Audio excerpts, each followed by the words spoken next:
Bonjour, aujourd'hui nous allons faire un petit tuto sur les photos d'intérieur. Ce qui est très typique des photos d'intérieur quand il y a pas mal de luminosité, c'est qu'on arrive à bien exposer l'intérieur d'une pièce et qu'on se retrouve très souvent avec des fenêtres toutes blanches. Alors, on a la solution de faire ce qu'on appelle du HDR, donc avec plusieurs expositions, une fusion. Le problème des photos en intérieur avec le HDR, c'est que ça a tendance à accentuer tout ce qui pourrait être taches sur les murs, un peu trop contrasté, et du coup on a quelque chose qui est pas très naturel. Ou sinon, on a la possibilité de faire une fusion de deux photos, donc là en l'occurrence celle-ci pour l'intérieur, et reprendre cette photo-là pour ce qui est des fenêtres, hein, où on arrive à, quand même à avoir quelque chose un petit peu à l'extérieur. Donc quand vous avez un jardin, c'est grandement appréciable. Donc ce qu'on va faire, c'est qu'on va prendre notre photo, on va la mettre sur celle-ci. On va la désactiver pour l'instant. On fait une copie de notre première photo. Et le but du jeu, c'est d'aller repeindre un petit peu cette partie-là, uniquement pour sous-exposer un petit peu, enfin pour reprendre la bonne exposition des fenêtres. Alors, bon, moi j'ai une petite technique qui consiste à, pour sélectionner en fait les fenêtres, si je sélectionne juste au bord, ça va faire une vraie cassure et ça va pas me prendre cette partie au sol. Donc ce que je fais, c'est que je prends une couleur par ici, je vais dans sélection, plage de couleurs, et là c'est magique, on voit bien sur ma sélection que je n'ai que les fenêtres et un petit peu la partie qui est surex au sol et la petite partie qui se retrouve dans le miroir. Après, je peux régler la tolérance pour que ça soit plus ou moins élevé, donc là je ne vois pas trop l'intérêt. Je vais rester aux alentours, voilà, sur 19, c'était très bien. Donc une fois que j'ai cliqué sur OK, on voit que ma sélection est active. Donc je vais reprendre mon calque 1, je vais le recocher et je vais créer un masque. Et là, donc, j'ai quelque chose de très vilain, mais que l'on peut améliorer relativement facilement. Il m'a pris donc vraiment la sélection qui était trop blanche. Donc ce que je fais, c'est que je me mets sur mon masque, je vais dans Filtre, Atténuation, Flou gaussien, et ça va me permettre de diffuser ma sélection. On le voit bien ici, elle est un petit peu floutée. Donc après, vous voyez, si je baisse, je vais vous montrer vraiment, si je pars de là, si je remonte, voilà, je la diffuse encore un peu plus, je la diffuse encore un peu plus, et là, ça me paraît assez correct. J'ai quelque chose qui est, voilà, à peu près bien exposé. Je clique sur OK. Donc là, on voit bien, on part d'ici et on arrive à reprendre ça. Le petit défaut, alors ça c'est à ma prise de vue en fait, on voit qu'ici on n'a pas quelque chose qui est très blanc, qui tire un petit peu vers le gris-bleu. Donc pour ce faire, je vais créer un calque que je vais passer en lumière tamisée. Je vais aller sélectionner une couleur qui m'intéresse, donc qui sera plus de ce côté-là.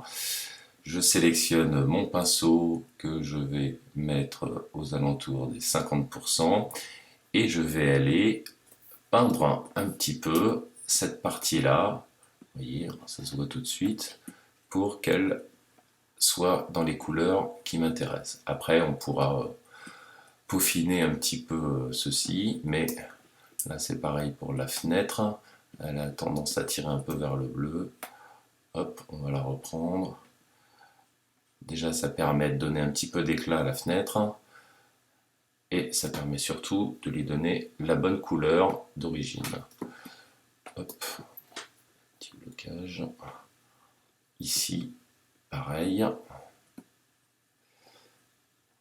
Du coup, on peint un petit peu les couleurs qui nous dérangent.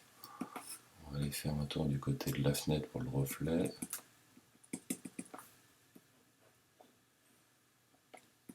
Voilà. Après, donc ça se peaufine, ça dépend un petit peu des expositions que vous avez, mais c'est le meilleur moyen pour moi de pas passer trop de temps non plus en traitement sur ce type de photo. On peut toujours peaufiner, mais voilà. Donc là, on va l'appeler couleur. Hop. Là, on peut faire une copie, on peut tout aplatir. Donc ça, c'est CTRL ALT SHIFT E pour remettre à plat en fait l'ensemble de l'image. Donc là, qu'est-ce qu'on peut encore améliorer? La cheminée, on la voit pas très bien. On a quelque chose qui est assez neutre sur cette partie-là.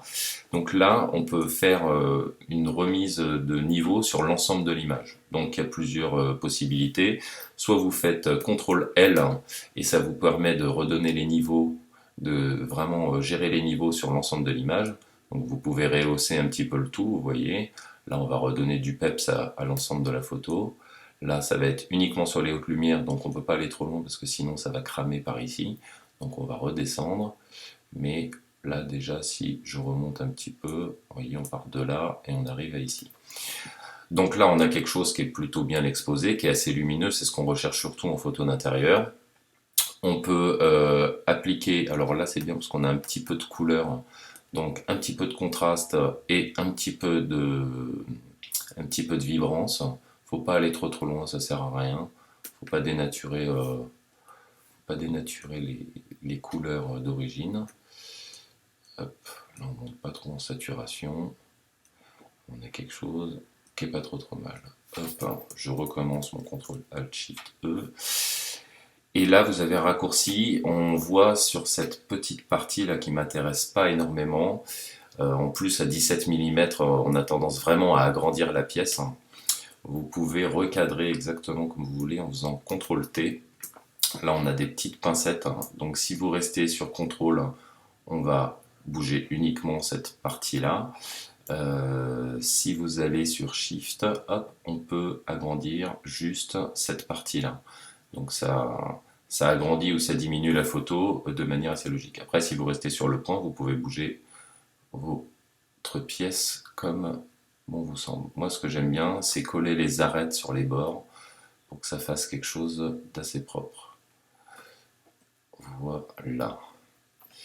Et donc, nous sommes partis de ça pour arriver à ça. Donc, on peut également appliquer un petit renforcement de l'ensemble pour donner un petit peu. Alors, on va voir sur un aperçu. Faut pas trop pousser non plus. Autour de 1,8, autour de 55. C'est juste ce qu'il nous faut. Et après, on peut aller faire des petites corrections locales, par exemple sur le tapis qui n'est pas très propre. Après, on peut rentrer dans le détail sur le même principe de peinture qu'on a fait sur les rideaux pour aller repeindre. Mais le souci, c'est quand vous avez une dizaine de photos à faire sur le même appartement et que vous avez 3 appartements, vous ne pouvez pas passer 4 heures sur Photoshop. Donc, il faut que ça fasse un rendu propre, appréciable. Alors, on enlève les petites taches de tapis. Hop. On va réduire un peu. Voilà. On a passé l'aspirateur, on l'a brossé.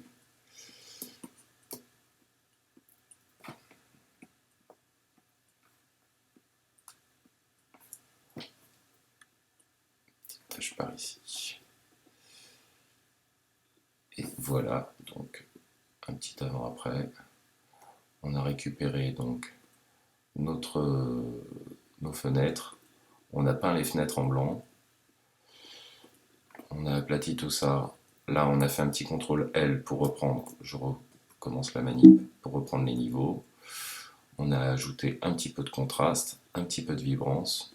On revient ici. Après, si on veut peaufiner, ça va être la colorimétrie, ça va être la balance des blancs. Donc, on peut aller soit sur les corrections sélectives pour rehausser un petit peu toute cette partie, ou on peut aller dans la balance des couleurs pour redonner soit ça, souvent les photos d'intérieur ont tendance à virer vers l'orange. On a souvent quelque chose qui ressemble à ça.